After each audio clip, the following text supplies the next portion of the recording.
Hi, I'm Andrea Goeglein, and this is week 2 of our jumpstart of the Unicorn Challenge. As you may or may not know, I offered to do a little jumpstart to my audience on LinkedIn and Instagram and Facebook, where, it was just time to come together and try and get us all. We're going towards the end of the year. Today is actually Halloween, so I am going to be a unicorn today. I have an entire inflatable unicorn outfit that I'll be in a few hours. I love it. And this is the horn, I guess.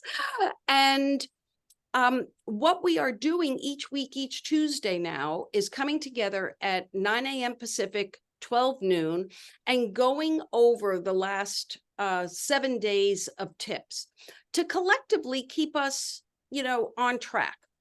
Of course, I have made a request that you do a donation of any size to my friends at Teach for America, Nevada. When you go into the designation, just put Nevada. Just one donation, unless you want to be really generous, then do lots of donations. But for me, it is just a way to give back through my work, which is something that I love to do. So why don't you introduce yourself? Each week, we may only end up with one person. I've got a lot of people who are telling me they're coming on, but time-wise, and we are recording, it just works. So why don't you introduce yourself? Hello, so my name is Kirsty Wall, and I'm a technical documentation manager, graphic designer, and photographer at Every, which is a company in the casino gaming industry based out of Las Vegas. I work remotely, and I'm based out of the Upper Peninsula, Michigan. Fabulous. And how cold is it there today? It's cold. It started snowing. It's winter. Wow. It is winter for Halloween today. That's great. So for everyone, we have done, the big first step. The big first step is the dump list.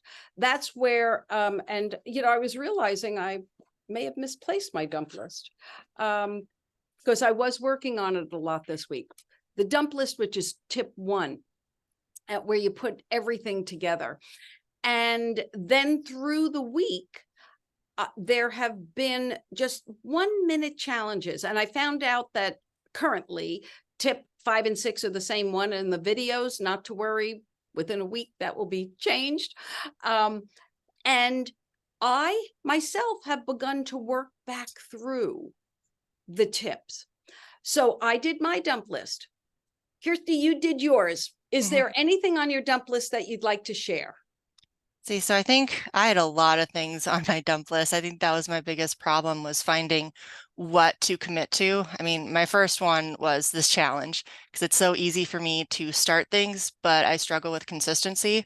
Sure. So that's number one. And then other ones I have are updating my LinkedIn profile and updating my website, which is my portfolio for my graphic design work and photography work, which has gotten dusty, and that's on my to-do list. So, I mean, looking at the list, I was thinking what would have the biggest impact, Right? what would do the most, so I could really just get as much effort as possible into my 3 items. Yes. Well, and that's a very interesting, at what you just said, what could you get the biggest impact? There is a tip, and I'm not sure, believe me, I don't know the order. Hi, Judith. I don't know the order of the tips, but there is one tip where the recommendation is to do the hardest thing first. Yep. And that is, I have found, and that comes out of various goal setting activities, where what we found in the psychology of resilience and then resistance is that we had a tendency of, once we do these dump lists, of course, we're going to take the low hanging fruit. What could I do in 2 minutes and just get rid of it?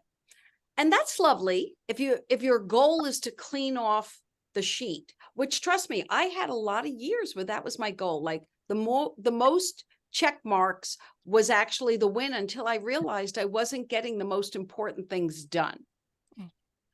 And I realized that I was sabotaging myself by doing the easy things first. And then I found the science behind it, which the reason is because of something that is not technically called resilience fatigue, but what happens is you use up all of your energy, and it's kind of a logical thing to think about. If you're checking off 10 things, by the time you get to the big item, the most important item, you've already done these 10 things and you've exerted a lot of thought time and energy.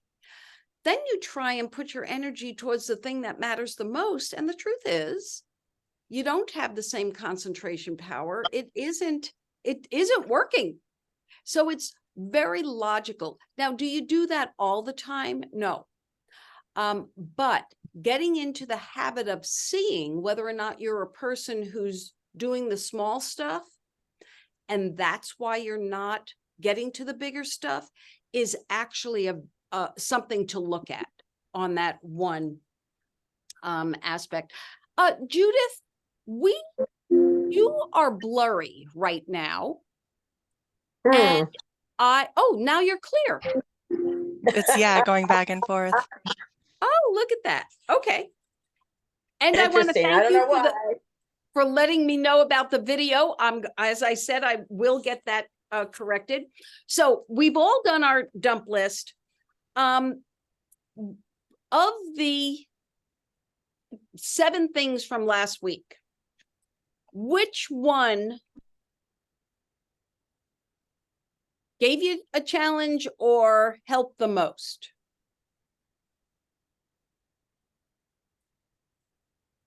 I think just the the daily revisiting the 3 most important things and giving myself a break and all of that. I think just the consistency. Right. My life tends to have a lot of variety to it. Yep. And to be able to She says very affectionately. I like that. So I'm getting used to a new tablet that I have called the Remarkable, where I instead of having all these little notes all over the place that then I have to, get into the computer or check off or lose or whatever, it all goes into this Remarkable tablet, and I'm getting used to using it. Okay. And so my dump list is in there, and it's easy for me to, I feel like this tablet is making my brain smarter. Wow, that's cool. Yeah. And it's called the Remarkable tablet? Yeah. I'm putting that in my notes. It basically replaces a paper notebook, but it organizes itself. And it can connect to your Dropbox or whatever you want to integrate it with, so that you can convert to text your writing, and save it and share it. And it's so user friendly once you understand how to use it. At first, I have to say, I was wanting to return it. I was not getting it. And then I enlisted my nephew to do a little tutorial to tell me, whether this is going to work for me or not. And I realized that indeed it was my best friend. So I will tell you one of the things that I did from my dump list. I actually reached out. I have the Canvas and the Drop, I have all of the peripheral tools. And I love doing these short videos, and I like having fancy captions and and I've been depending on others to do it.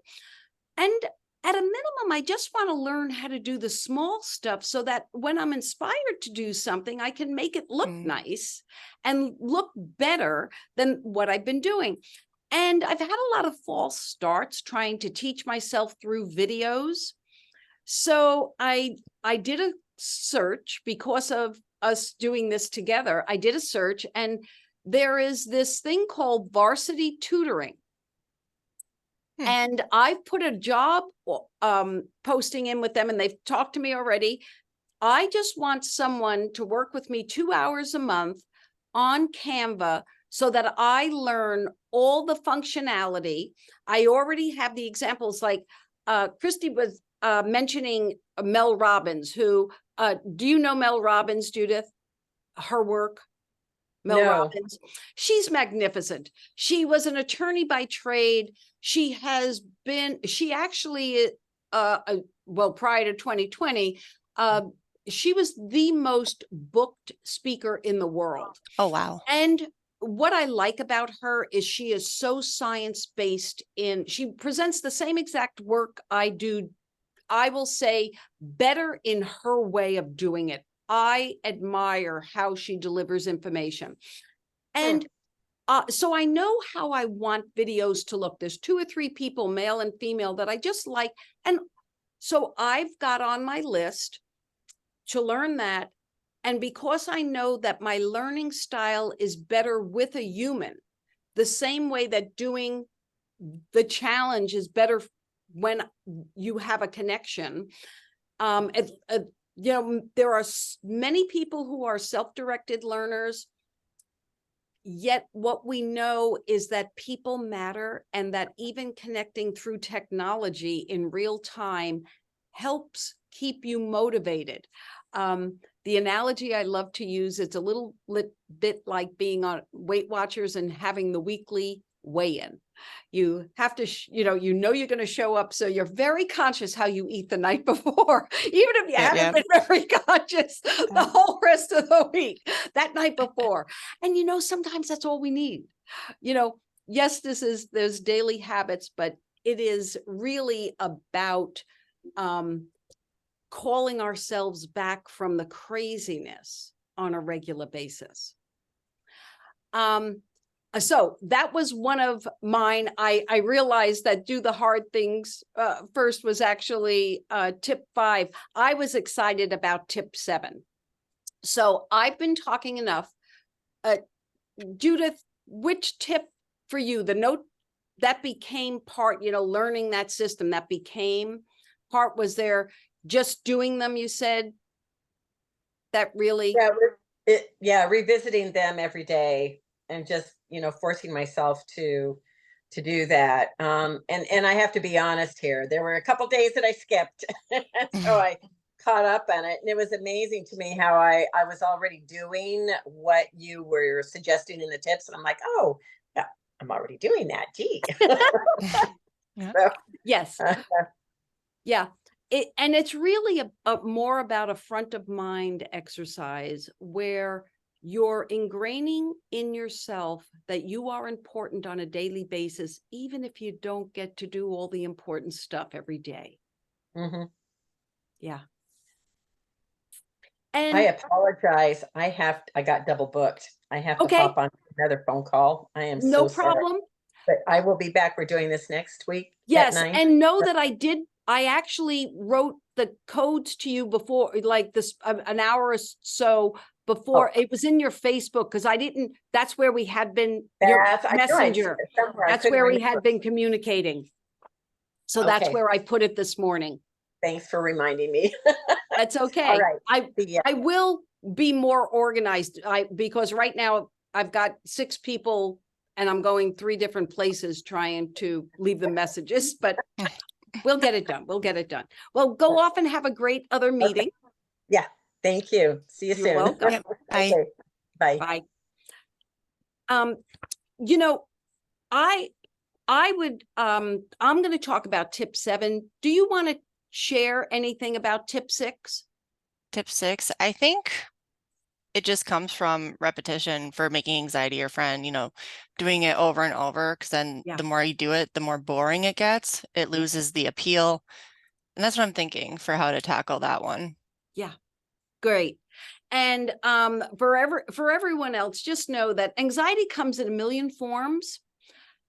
The key initially is just to notice when it begins. If you can catch the sucker at the beginning, because generally there are triggers, whether it's fatigue, whether it's being asked to another meeting that you do not want to go to, but you feel you have to,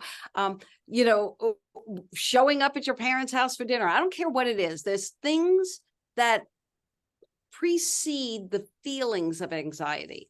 And if you can just keep track of those, then there's lots of different techniques to play with around that. But it is honestly just like, for me, I've always said of myself that I have enough OCD to be useful. I'm a list maker. Hey, I created the Unicorn Challenge. It's a big old list. So The last one that I want to talk is tip 7. And the reason I want to talk, it's make a list of your top 5 champions and connect with them in some way today. So I want to give a really interesting one. And I did this yesterday. There was a man in my life who was actually part of my dissertation study. And back at the opening night of the Bellagio Hotel in 1998, he approached me and he had a business opportunity for me. And we went from being just casual acquaintances. His name is Dave Clark. He is no longer alive. And I realized that many times when you come up to something, a list of your top 5 champions, we think in present terms. And I want to make sure that you call back into your mind the good feelings of others that may have passed. And take that moment to remember someone who in fact was a great champion of you. And I know that I was doing that in conversation last night. I was in a conversation with someone on how they moved to actually Asheville and how everything has just lined up in this city for them in their work, which is film production, in a way that it had not in other cities. And so it made me bring up Dave Clark's name. So when working on tip 7, just remember the person could have been someone from your past. Bring back the positive thoughts of what it was, because that alone will make you feel good. So know that this will continue every week till December 5th. If you are interested in getting in on this, just send me a direct message through YouTube or wherever you're seeing this, and I'll tell you exactly how to do it. I want to thank you. Is there anything else we need to do for you before we go? Not that I can think of. I like for tip 7 how you said to think about someone who passed, because I wouldn't have thought of that. Yeah. I like that. I like that. Great. Thank you. Thank you. Well, I am Andrea Goeglein. This is the Jumpstart Unicorn Challenge. We're keeping each other on track. And if you'd like to join us, please do. Kirsty, thank you so much for joining me. And I look forward to seeing you next week. Sounds good. Thank you so much, Andrea. Bye. Bye.